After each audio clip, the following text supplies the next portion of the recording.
ذرا ایک سیکنڈ کے لیے یہ سوچیں، مغل سلطنت، لال قلعہ، بادشاہ تخت پر بیٹھا ہے، سامنے وزیر، پیچھے امیر، باہر فوج، سب کچھ پاورفل لگ رہا ہے نا؟ لیکن سوال یہ ہے کہ کیا واقعی طاقت وہیں تھی جہاں ہمیں نظر آتی ہے، یا پھر اصل طاقت وہاں تھی جہاں دیکھنے کی ہمیں عادت ہی نہیں؟ اب ایک اور سین امیجن کریں، بادشاہ سے ملنے کے لیے پورا دربار بے چین ہے، لیکن دروازے پر کھڑا ایک شخص خاموشی سے فیصلہ کر رہا ہے کہ آج کون اندر جائے گا اور کون نہیں۔ نہ وہ بادشاہ ہے، نہ وزیر، نہ شہزادہ، وہ ہے خواجہ سرا۔ اور یہی وہ پوائنٹ ہے جہاں مغل تاریخ اچانک بہت زیادہ دلچسپ ہو جاتی ہے۔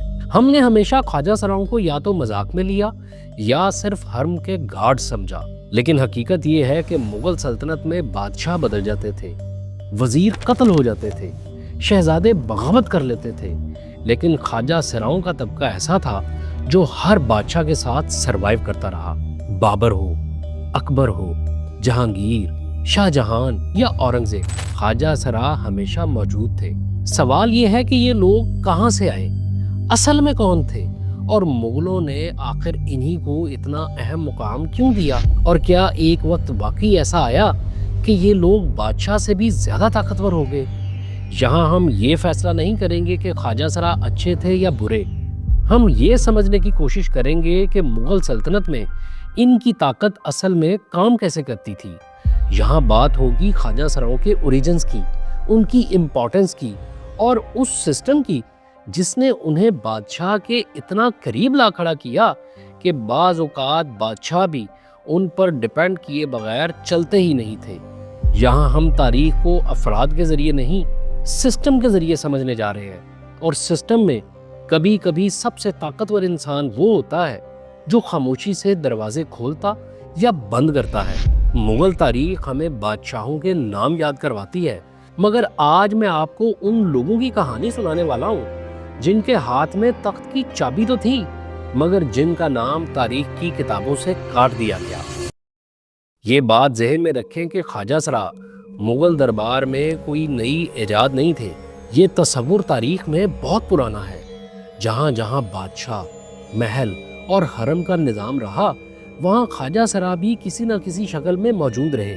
یہ خود ایک الگ موضوع ہے، اور اگر آپ چاہیں تو ہم اسے ایک الگ ویڈیو میں کھول سکتے ہیں کہ مختلف سلطنتوں میں یہ نظام کیسے چلتا تھا، لیکن اس ویڈیو میں ہمارا فوکس صرف مغل سلطنت ہے، کیونکہ سوال یہ ہے کہ مغل دربار میں خواجہ سرا آخر پاور کوریڈور کے اتنے قریب کیسے پہنچے، اور کیا واقعی بعض موقعوں پر ان کی طاقت بادشاہ سے بھی بڑی لگتی تھی؟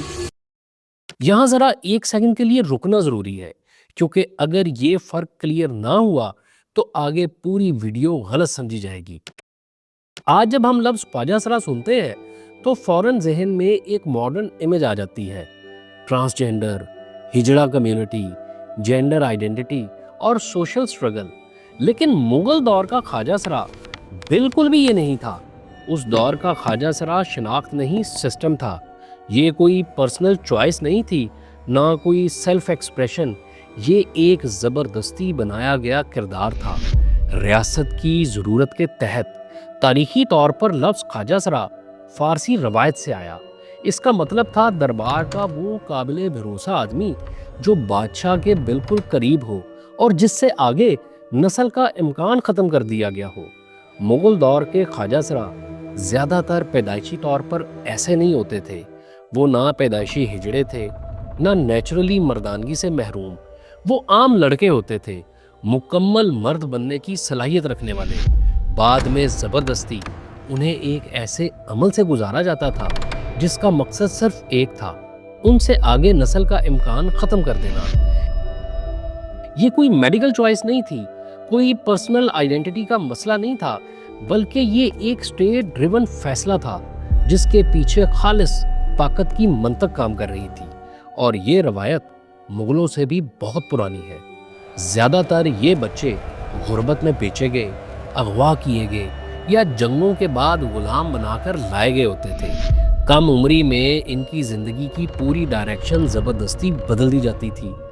یہ ایک ظلم تھا اور اس میں کوئی رومانٹک یا ہیروئک پہلو نہیں ہے، مگر مغل سسٹم اس ظلم کے اندر سے بھی ایک کولڈ لاجک نکالتا ہے، اور وہ یہ کہ سلطنت ایسے لوگ چاہتی تھی جو زندہ رہیں، کام کریں، لائل رہیں، لیکن جن کا کوئی فیوچر پاور سٹیک نہ ہو، کوئی فیملی لائن نہ ہو، کوئی نسل نہ ہو جس کے لیے وہ کل کو بغاوت کر سکیں۔ مغل حکمران ایک بات بہت اچھی طرح جانتے تھے کہ اصل خطرہ باہر سے نہیں ہوتا، اصل خطرہ اندر سے ہوتا ہے۔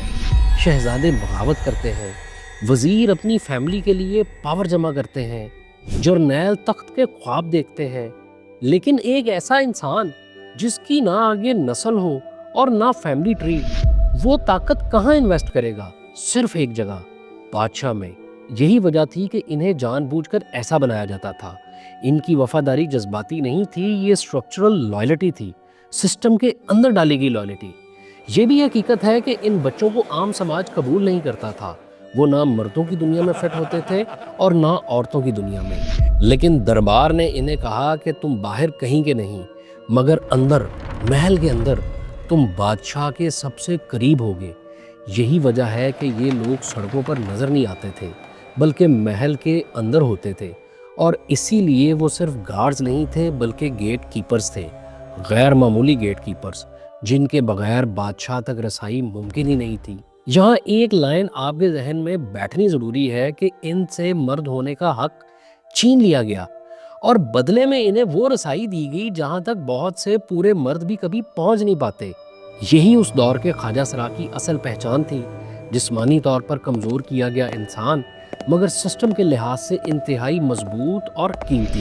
یہ عمل اتنا خطرناک تھا کہ بہت سے بچے اس مرحلے پر زندہ ہی نہیں رہتے تھے۔ جو بچ جاتے وہ ایک عجیب دنیا میں داخل ہو جاتے تھے، نہ عام غلام رہتے تھے نہ آزاد انسان بنتے۔ یہ سب ایک دم نہیں ہوتا تھا۔ ان بچوں کو سیدھا حرم کے دروازے پر نہیں کھڑا کر دیا جاتا تھا، پہلے ان کی تربیت ہوتی تھی، انہیں سکھایا جاتا تھا کہ خاموش کیسے رہنا ہے، بات کب کرنی ہے، کس کے سامنے نظریں جھکانی ہے، یہاں تک کہ کس بات کو یاد رکھنا ہے اور کس بات کو سن کر بھول جانا ہے۔ یہ لوگ بولنے سے زیادہ سننا سیکھتے تھے، اور جو لوگ زیادہ سنتے ہیں وہ آہستہ آہستہ ہر راز جاننے لگتے ہیں۔ اسی لیے خواجہ سرا اکثر کم گو، نرم لہجے والے اور حد سے زیادہ محتاط ہوتے تھے، کیونکہ ایک غلط جملہ ان کی جان بھی لے سکتا تھا اور کسی اور کی بھی۔ اب سوال یہ ہے کہ مغل بادشاہوں نے انہی لوگوں پر اتنا اعتماد کیوں کیا؟ پہلی وجہ سیدھی ہے، حرم۔ بادشاہ جانتا تھا کہ یہ لوگ شاہی خواتین کے لیے کوئی بایولوجیکل تھریٹ نہیں ہے، اسی لیے حرم کی سیکیورٹی، نظم و ضبط اور رسائی کا کنٹرول انہی کے ہاتھ میں دیا گیا۔ دوسری وجہ زیادہ خطرناک ہے، پاور کیلکولیشن۔ چونکہ ان کی نہ اولاد تھی نہ فیملی لائن، اس لیے وہ خزانہ، عہدہ یا انفلوئنس اپنی نسل کے لیے جمع نہیں کر سکتے تھے، یعنی طاقت رکھتے ہوئے بھی وہ طاقت کہیں اور انویسٹ ہی نہیں کر سکتے تھے۔ اسی سوچ کے تحت ہمیں تاریخ میں یہ بھی ملتا ہے کہ مکہ اور مدینہ جیسے مقدس مقامات پر بھی خواجہ سرا خدام رکھے جاتے تھے، خواتین زائرین کی نگرانی کے لیے اور مقدس خزانے کی حفاظت کے لیے۔ یہ اس دور کی منطق تھی کہ جس انسان کے پاس نہ جنس کا لالچ ہو نہ نسل کا خواب، اس سے بے ایمانی کا خطرہ کم ہوتا ہے۔ یہ بھی سمجھ لیں کہ یہ روایت صرف مغلوں تک محدود نہیں تھی، یہ بچے سینٹرل ایشیا، افریقہ، ایران اور عرب علاقوں سے بھی درباروں میں لائے جاتے تھے۔ عثمانی سلطنت میں افریقن بچوں کو خاص طور پر منتخب کیا جاتا تھا۔ چین میں خواجہ سرا بننے کے بعد کچھ لوگ شہنشاہ کے سب سے قریبی ساتھی بن جاتے تھے، یعنی یہ ایک انٹرنیشنل پیٹرن تھا جو صدیوں سے چل رہا تھا۔ جب یہ سسٹم سینٹرل ایشیا سے ہوتے ہوئے برے صغیر تک پہنچا تو دہلی سلطنت پہلے ہی اسے استعمال کر رہی تھی۔ غلام خاندان، خلجی، تغلق، سب کے دربار میں ہمیں خواجہ سراؤں کی موجودگی کے شواہد ملتے ہیں، یعنی مغلوں نے یہ سسٹم خود نہیں بنایا تھا بلکہ انہوں نے اسے وراثت میں پایا، اپنایا اور پھر اپنی ضرورت کے مطابق بہتر بنایا۔ یعنی یہ کہانی دہلی سے شروع نہیں ہوتی، یہ دہلی تک آ کر پہنچتی ہے۔ بابر جب کابل اور سمرقند کے پس منظر سے آیا تو وہ ہندوستان کے درباری کلچر سے ناواقف نہیں تھا۔ خواجہ سرا مغلوں کے لیے کوئی ثقافتی جھٹکا نہیں تھے، بلکہ ایک جانا پہچانا ٹول تھے، رسائی کو کنٹرول کرنے کا، اندرونی خطرات کو نیوٹرلائز کرنے کا اور طاقت کو مینج کرنے کا۔ فرق یہ تھا کہ مغلوں نے اس سسٹم کو ایک بڑے سکیل پر لا کھڑا کیا۔ سلطنت وسیع تھی، حرم بڑا تھا، شہزادے زیادہ تھے، سازشوں کا دائرہ پھیلا ہوا تھا۔ اس لیے خواجہ سرا صرف گارڈ نہیں رہے، انفارمیشن مینیجرز بن گئے، گیٹ کیپر بن گئے اور بعض اوقات خاموش فیصلہ ساز بھی۔ اور جب سسٹم سٹرونگ ہو تو شیڈو انویزیبل رہتا ہے، اور جب سسٹم کمزور ہو تو شیڈو سامنے آ جاتا ہے۔ اسی لیے ہمیں تاریخ میں ان کے نام کم نظر آتے ہیں، مگر اثر بہت زیادہ۔ اگر آپ مغل سلطنت کے بانی ظہیر الدین بابر کی یادداشتیں یعنی تزک بابری یا بابر نامہ کھول کر دیکھیں تو ایک عجیب بات سامنے آتی ہے۔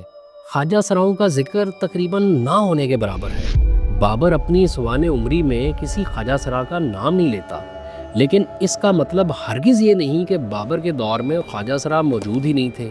البتہ دوسرے تاریخی ذرائع ہمیں یہ بتاتے ہیں کہ بابر کے زمانے میں بھی کم از کم ایک ایسا خواجہ سرا ضرور تھا جس پر شاہی خاندان نازک ترین حالات میں بھروسہ کرتا تھا۔ بابر کی صاحبزادی گل بدن بیگم اپنی تحریروں میں ایک واقعہ بیان کرتی ہے۔ کابل کی ایک مہم، مغل خاندان خطرے میں، دشمن باہر، اندر خوف، افراتفری اور غیر یقینی کی صورتحال۔ ایسے وقت میں شاہی خواتین کی حفاظت اور رازداری ایک شخص کے سپرد کی جاتی ہے۔ وہ شخص کوئی جرنیل نہیں تھا، کوئی شہزادہ نہیں تھا، وہ ایک خواجہ سرا تھا جس کا نام تھا عنبر۔ یہی عنبر بعد میں اکبر اعظم کے دور میں اعتبار خان کہلاتا ہے، یعنی قابل اعتماد آدمی۔ اور یہ کوئی رسمی خطاب نہیں تھا، یہ اس بات کا اعلان تھا کہ یہ شخص بادشاہ کے سب سے اندرونی سرکل کا حصہ ہے۔ اب آگے بڑھتے ہیں ہمایوں کے دور کی طرف۔ جب ہمایوں کو شیر شاہ سوری سے شکست ہوتی ہے اور وہ ہندوستان چھوڑ کر ایران کی طرف جا نکلتا ہے تو ایک بڑا سوال کھڑا ہوتا ہے کہ پیچھے شاہی خاندان کا کیا ہوگا۔ تاریخی حوالوں سے پتہ چلتا ہے کہ ہمایوں اپنی کم سن بیوی حمیدہ بانو بیگم اور نومولود شہزادے اکبر کو ایک خواجہ سرا اعتبار خان کے سپرد کر کے جاتا ہے، یعنی سلطنت کا وارث اور ملکہ کی حفاظت ایک خواجہ سرا کے ہاتھ میں دے دی جاتی ہے۔ بعد میں جب ہمایوں کا انتقال ہو جاتا ہے اور اکبر تخت نشین ہوتا ہے تو یہی اعتبار خان ملکہ حمیدہ بانو کو کندھار سے واپس لاتا ہے اور اکبر کے دربار میں اعلیٰ مقام حاصل کرتا ہے۔ اکبر وہ بادشاہ ہے جس نے مغل ریاست کو باقاعدہ ری سٹرکچر کیا، ادارے بنائے، نظام کھڑے کیے اور حرم سرا کو بھی ایک مکمل مینج سسٹم میں بدلا۔ کہا جاتا ہے کہ اکبر نے پہلا باقاعدہ محفوظ حرم ترتیب دیا جہاں ہر ملکہ اور شہزادی کے لیے علیحدہ رہائش اور طے در طے سیکیورٹی کا انتظام تھا۔ آئین اکبری ہمیں بتاتی ہے کہ اکبر کے حرم میں تقریباً 5000 خواتین تھیں۔ ان کی حفاظت کیسے ہوتی تھی؟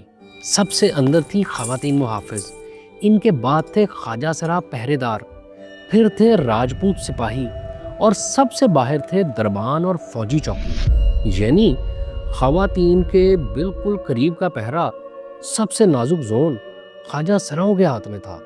یہ کوئی اتفاق نہیں تھا، اسی دور میں خواجہ سراؤں کو باقاعدہ عہدے، منصب اور تنخواہیں بھی ملنے لگیں۔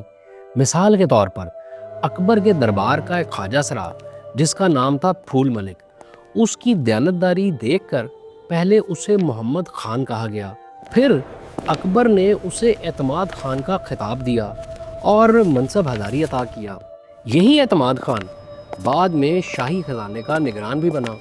ابو الفضل نے لکھا کہ اکبر نے یہ ذمہ داری اسے اس لیے دی کیونکہ دوسرے عمرا دولت جمع کرنے میں بدعنوان ہو چکے تھے، جبکہ ایک بے اولاد خواجہ سرا بادشاہ کے خزانے کو اپنی نسل کے لیے استعمال نہیں کر سکتا تھا۔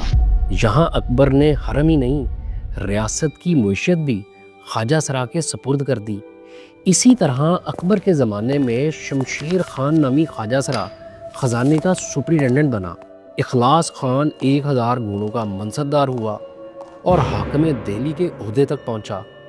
اکبر نامہ میں خواجہ عالم نامی ایک حبشی خواجہ سرا کا ذکر بھی ملتا ہے، جو پہلوانوں کا داروغہ تھا۔ ایک دن اس نے اکھاڑے میں ایک پہلوان کو ڈانٹ دیا۔ غصے میں آ کر پہلوان نے خواجہ عالم کو خنجر گھونپ دیا۔ اکبر اس واقعے پر شدید رنجیدہ ہوا اور قاتل کو سخت سزا دی گئی۔ جہاں اکبر نے خواجہ سراؤں کو ایک باقاعدہ سسٹم کا حصہ بنایا، وہیں جہانگیر اور شاہ جہان کے دور میں یہی سسٹم اور زیادہ مضبوط ہوتا چلا گیا۔ جہانگیر کے تخت سنبھالتے ہی ایک دلچسپ اور اہم فیصلہ سامنے آتا ہے۔ اس نے اعلان کیا کہ بچوں کو خصی کر کے فروخت کرنے پر پابندی ہوگی۔ یہ ایک بڑا سٹیٹمنٹ تھا، کیونکہ اس کا صاف مطلب یہ تھا کہ جہانگیر کے زمانے تک خواجہ سرا بنانے کا یہ عمل اتنا عام ہو چکا تھا کہ اسے روکنے کے لیے شاہی حکم جاری کرنا پڑا۔ لیکن یہاں ایک تضاد بھی ہمیں نظر آتا ہے، وہ یہ کہ عملی طور پر خواجہ سراؤں کا استعمال دربار میں بدستور جاری رہا، یعنی سسٹم کو روکا نہیں گیا، بس اس کی سپلائی کو کنٹرول کرنے کی کوشش کی گئی۔ جہانگیر کے دربار میں کئی طاقتور خواجہ سرا موجود تھے، لیکن ایک نام خاص طور پر نمایاں ہے، خواجہ جہان المعروف اعتماد خان۔ یہ وہ شخص تھا جسے جہانگیر بے حد عزیز رکھتا تھا، اور یہی اعتماد خان ایک ایسے موقع پر سامنے آتا ہے جہاں تاریخ کا رخ بدل سکتا تھا۔ جب جہانگیر کے بیٹے شہزادہ خرم یعنی مستقبل کے شاہ جہان نے بغاوت کی اور آگرے کے قلعے پر قبضہ کرنے کی کوشش کی، تو اسی اعتماد خان نے آگرہ قلعے کا دفاع کیا اور باغی شہزادے کو اندر داخل ہونے سے روک دیا۔ جہانگیر نے اپنی تزک میں خود لکھا ہے کہ اس وفاداری کے بدلے اعتماد خان کو ممتاز خان کا خطاب دیا گیا اور اسے 6000 ذات اور 5000 سوار کا منصب عطا کیا گیا۔ یہ کوئی معمولی بات نہیں تھی، 6000 کا منصب مغل اشرافیہ کی فرنٹ لائن تھی۔ اب آتے ہیں شاہ جہان کے دور میں۔ یہاں بھی خواجہ سرا پس منظر میں نہیں گئے، بلکہ مزید اہم عہدوں پر آ گئے۔ ایک نمایاں مثال ہے فیروز خان خواجہ سرا کی۔ یہ جہانگیر کا بااعتماد ملازم تھا اور شاہ جہان کے ابتدائی دور میں مسلسل ترقی کرتے ہوئے 2500 سے 3000 کا منصبدار بنا۔ بعد میں اسے ناظر محل مقرر کیا گیا، یعنی شاہی محلات، حرم اور اندرونی عملے کا نگران۔ یہی فیروز خان شاہ جہانی حرم کا داروغہ بھی کہلاتا تھا۔ اس کے اختیارات کا اندازہ اس بات سے لگائے کہ اس نے آگرہ کے قریب ایک خوبصورت باغ لگوایا اور ایک پوری بستی آباد کر دی جسے فیروز آباد کہا جاتا تھا۔ جب 1647 میں فیروز خان کا انتقال ہوا تو اس کا ذاتی جمع کیا ہوا مال و دولت پورے اعزاز کے ساتھ شاہی خزانے میں شامل کر لیا گیا، جیسا کہ دستور تھا۔ یہ اس بات کا ثبوت تھا کہ وہ دولت اس نے ریاست کے اندر رہ کر کمائی تھی، نہ کہ اپنی کسی فیملی لائن کے لیے۔ اب آتے ہیں اورنگزیب کے دور میں۔ شاہی تاریخیں صاف لفظوں میں لکھتی ہیں کہ کسی بادشاہ نے خواجہ سراؤں پر اتنا ڈیپینڈ نہیں کیا جتنا اورنگزیب نے اپنے بڑھاپے میں کیا۔ اورنگزیب کا چیف خواجہ سرا تھا خواجہ طالب، جسے خدمت کار کے نام سے بھی جانا جاتا تھا۔ یہ شخص اتنا بااثر تھا کہ اسے ولی عہد کی تربیت تک سونپ دی گئی۔ شہزادہ معظم جو بعد میں بہادر شاہ اول بنا، اس کے اتالیق، محافظ اور نگران کے طور پر یہی خواجہ سرا مقرر تھا۔ اورنگزیب کے دربار کا ایک اور بڑا نام ہے بختیور خان۔ 10ویں سال اسے 1000 کا منصب ملا اور 13ویں سال اسے بنایا گیا داروغہ خاص۔ لیکن بختیور خان صرف ایک درباری افسر نہیں تھا، وہ علم و ادب کا شوقین بھی تھا۔ اس نے فارسی میں ایک اہم تاریخی کتاب لکھی، میرات العالم۔ وہ ایک مورخ خواجہ سرا کے طور پر بھی یاد رکھا جاتا ہے۔ جب ہم مغل حرم کا تصور کرتے ہیں تو عوام کے ذہن میں فوراً ایک رومانٹک مگر ادھورا سین آتا ہے۔ ریشم، زیورات، رقاصائیں اور سینکڑوں عورتیں جو جیسے کسی پرتعیش قید خانے میں بند ہو۔ لیکن یہ تصویر پوری نہیں ہے۔ مغل حرم دراصل محل اقتدار تھا، اور اسی محل تک پہنچنا ہر وزیر کا خواب اور ہر درباری کی خواہش تھی۔ فرض کریں کوئی سردار جنگ جیت کر آیا ہے، انعام چاہتا ہے، لیکن دربار میں موقع نہیں مل رہا۔ اب اگر اس کی بات بادشاہ کی چہیتی بیگم تک پہنچ جائے اور وہ ذکر کر دے تو کام آسان ہو جاتا تھا، لیکن اس پیغام کو اندر لے جانے کے لیے کسی نہ کسی خواجہ سرا کو راضی کرنا پڑتا تھا۔ اسی لیے درباری یہ بات اچھی طرح جانتے تھے کہ حرم کے دروازے پر کھڑا خواجہ سرا اصل میں دربان اقتدار ہے۔ مغل تاریخ میں ایسے بے شمار واقعات ملتے ہیں جہاں امراء نے قیمتی تحائف، سونا، جواہرات خواجہ سراؤں کو دیے تاکہ وہ سفارش اندر تک پہنچا دیں۔ یعنی اگر بادشاہ تک جانے کا راستہ حرم سے ہو کر جاتا تھا تو حرم کا دروازہ خواجہ سراؤں کے ہاتھ میں تھا۔ لیکن ان کا کام صرف پیغام رسانی تک محدود نہیں تھا، وہ حرم کے مینیجرز تھے۔ ابو الفضل اور دوسرے مورخ لکھتے ہیں کہ حرم میں باقاعدہ ایک ہیرارکی ہوتی تھی۔ سب سے اوپر اعلیٰ ناظر خواجہ سرا، اس کے نیچے کئی معاونین۔ ان کی ذمہ داری تھی کہ کوئی غیر متعلق مرد اندر نہ آئے، کوئی مشتبہ چیز حرم میں داخل نہ ہو، یہاں تک کہ مردانہ لباس، ہتھیار یا کوئی ایسی چیز جو جنسی استعمال میں آ سکتی ہو، سب پر پابندی تھی۔ یہ ڈیوٹی معمولی نہیں تھی، اور اس میں غفلت کی سزا بہت سخت ہوتی تھی۔ ایک مشہور واقعہ اورنگزیب کے دور کا ہے۔ حرم کی نگرانی پر مامور ایک خواجہ سرا اس وقت عہدے سے ہٹا دیا گیا جب دو نوجوان لڑکے بھیس بدل کر حرم میں داخل ہو گئے۔ تحقیقات سے پتہ چلا کہ اس میں شہزادی روشن آرا بیگم کی ملی بھگت تھی، لیکن سزا کس کو ملی؟ خواجہ سرا کو، کیونکہ حرم میں ذمہ داری ہمیشہ خواجہ سرا کی سمجھی جاتی تھی۔ حرم میں خواجہ سرا کبھی طاقت کے بل پر سختی کرتے تو کبھی خود ظلم کا نشانہ بنتے۔ کچھ واقعات میں انہوں نے زیادتی کی کوشش کی تو سزا پائی، اور بعض اوقات شاہی خواتین کے غصے کا نشانہ بھی بنے۔ یعنی وہ ایک ایسی لائن پر چل رہے تھے جہاں نہ مکمل آزادی تھی، نہ مکمل تحفظ، اور پھر ایک اور زیادہ حساس پہلو بھی ہے۔ کچھ یورپی سیاح اشاروں کنایوں میں لکھتے ہیں کہ حرم کی بعض عورتیں جسمانی خواہشات کے لیے خواجہ سراؤں سے نان پینیٹریٹو طریقوں سے مدد لیتی تھی۔ نکولو منوچی یہاں تک لکھتا ہے کہ بعض خواجہ سرا زبان اور ہاتھ کے ذریعے لذت فراہم کرتے تھے۔ اور ایک واقعہ یہ بھی ملتا ہے کہ اورنگزیب کے دور میں ایک خواجہ سرا کسی خاتون کے عشق میں مبتلا ہوا، راز کھلا تو اسے قتل کر دیا گیا۔ یہ سب ہمیں بتاتے ہیں کہ حرم کے پردوں کے پیچھے بھی انسانی جذبے راستے تلاش کر لیتے تھے، لیکن ان کی قیمت اکثر جان سے چکانی پڑتی تھی۔ اگر آپ کسی سلطنت کی طاقت کا فارمولا لکھیں تو شاید یوں لکھیں: طاقت از اکول ٹو فوج پلس دولت۔ لیکن مغل دربار کے اندر ایک اور فارمولا چل رہا تھا، زیادہ خاموش، زیادہ خطرناک۔ طاقت از اکول ٹو رسائی پلس اطلاع۔ یعنی جس کے پاس بادشاہ تک پہنچنے کا راستہ تھا اور جو خبر کو کنٹرول کرتا تھا، اصل بازی اسی کے ہاتھ میں تھی، اور اس کھیل کے ماسٹر تھے خواجہ سرا۔ مغل دربار میں خواص اور نذیر جیسے عہدے تھے، اور ان پر اکثر قابل اعتماد غلام یا خواجہ سرا فائز ہوتے تھے۔ یہی لوگ حاضر باش کمروں کے دربان تھے، یہی طے کرتے تھے کہ کون اندر جائے گا، کون باہر رکے گا۔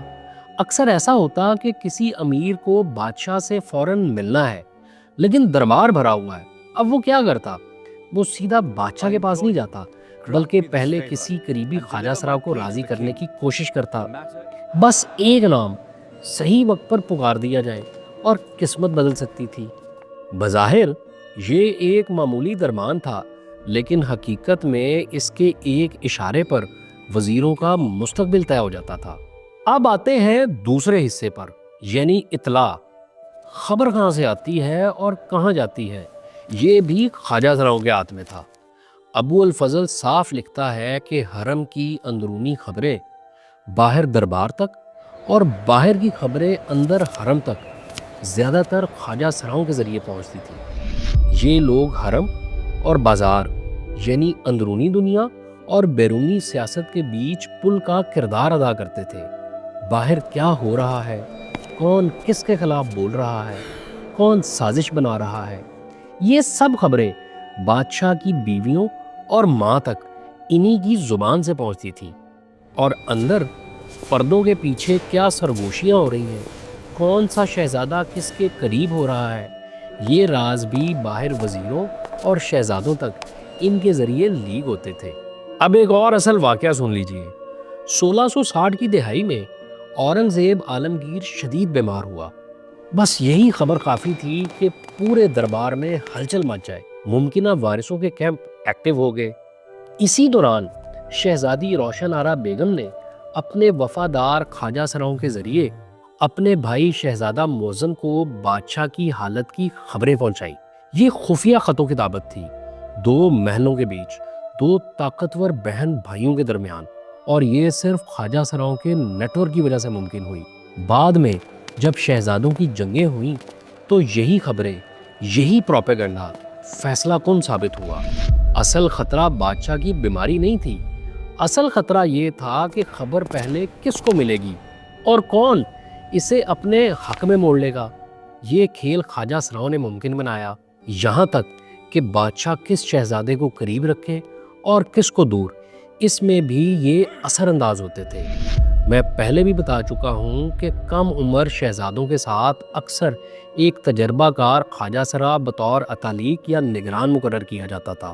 مثال کے طور پر جہانگیر کے بیٹے خسرو مرزا کو بغاوت کرنے کے بعد ایک معتبر خواجہ سرا اعتبار خان کی تحویل میں دیا گیا، یعنی شہزادہ قید ہے اور اس کی نگرانی ایک خواجہ سرا کر رہا ہے۔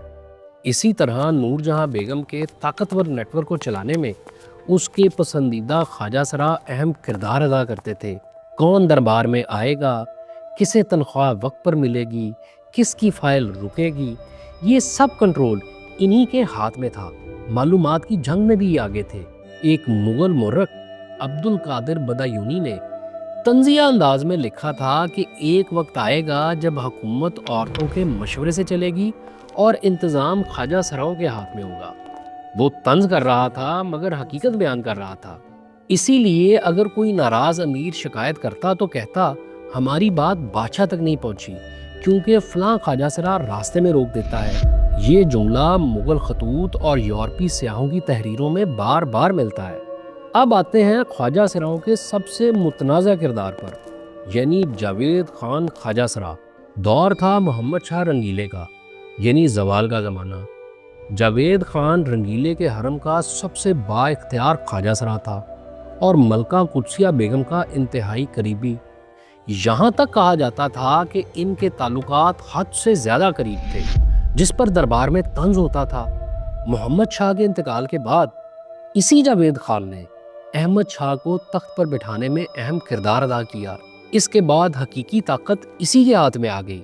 احمد شاہ نے اسے 6000 پھر 7000 کا منصب دیا، نواب بہادر کا خطاب دیا اور عملی طور پر سلطنت اس کے حوالے کر دی۔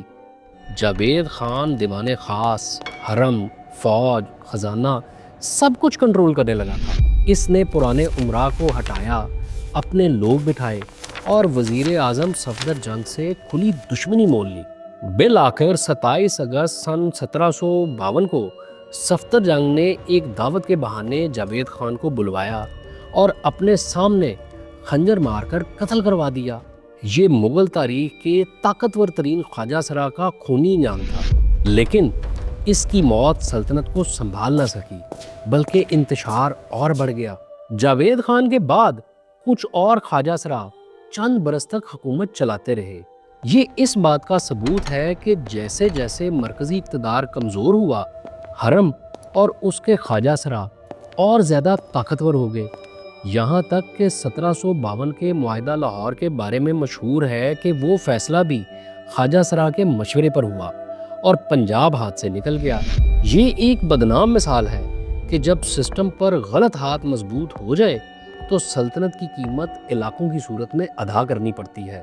اتنے قصے سننے کے بعد ایک سوال خود بخود ذہن میں آتا ہے، کیا یہ خواجہ سرا واقعی بادشاہ سے بھی زیادہ طاقتور ہو جاتے تھے؟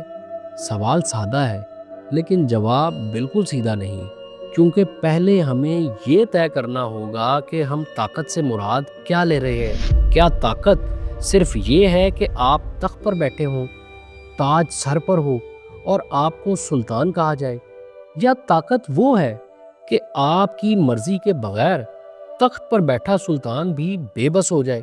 خواجہ سراؤں کے پاس فارمل اتھارٹی نہیں تھی، وہ بادشاہ نہیں بن سکے تھے، نہ سلطنت کے وارث، نہ تخت کے دعوے دار، لیکن ان کے پاس جو چیز تھی وہ تھی انفارمل پاور، اور کئی بار یہ پاور بادشاہ سے بھی بھاری پڑ جاتی تھی۔ یہاں آ کر ایک اہم سوال اٹھتا ہے کہ کیا یہ طاقت مستقل تھی؟ کیا یہ خود مختار تھی؟ زیادہ تر صورتوں میں نہیں۔ خواجہ سرا کی طاقت بادشاہ کی خوشنودی اور اعتماد سے جڑی ہوئی تھی۔ جس دن بادشاہ کی آنکھ کھل گئی یا اعتماد ٹوٹ گیا، اسی دن خواجہ سرا کا طلسم بھی ٹوٹ گیا۔ جاوید خان کو ہی دیکھ لیں، جب اس نے حد سے بڑھ کر ریاستی امور اپنے ہاتھ میں لے لیے تو مخالفت بھی اسی شدت سے بڑھی، اور انجام قتل۔ یعنی جو خواجہ سرا خود کو بادشاہ سے اوپر سمجھنے لگا، اس کا انجام اکثر خون میں لکھا گیا۔ اسی لیے زیادہ تر خواجہ سرا پردے کے پیچھے ہی کھیلتے تھے۔ وہ کنگ میکر بننا پسند کرتے تھے، کنگ نہیں، کیونکہ ان کا تحفظ اسی میں تھا کہ وہ ناگزیر رہے، مد مقابل نہ بنے۔ اس لیے اگر سوال کو دوبارہ دیکھیں کہ کیا وہ بادشاہ سے زیادہ طاقتور تھے، تو جواب کچھ یوں بنتا ہے کہ کبھی کبھار عملی اثر و رسوخ میں ہاں وہ بادشاہ کو بھی مات دے دیتے تھے، لیکن ان کی طاقت بادشاہ کی طاقت کے سائے میں ہی چل سکتی تھی۔ وہ شطرنج کے وہ وزیر تھے جو بادشاہ کو بچا بھی سکتے تھے اور شاہ کو شے بھی دلا سکتے تھے، لیکن کھیل تبھی تک چلتا تھا جب تک بادشاہ بورڈ پر موجود ہو۔ یہاں یہ سمجھنا بھی ضروری ہے کہ مغل دربار میں خواجہ سراؤں کے کردار پر صرف بعد کے مورخین نہیں بلکہ خود ان کے اپنے دور میں بھی ملے جلے رد عمل موجود تھے۔ درباری اشرافیہ کی ناراضگی کچھ زیادہ حیران کن نہیں تھی۔ بہت سے امراء اور وزراء یہ بات ہضم نہیں کر پاتے تھے کہ ایک غلام، اور وہ بھی خواجہ سرا، ان پر حکم چلائے۔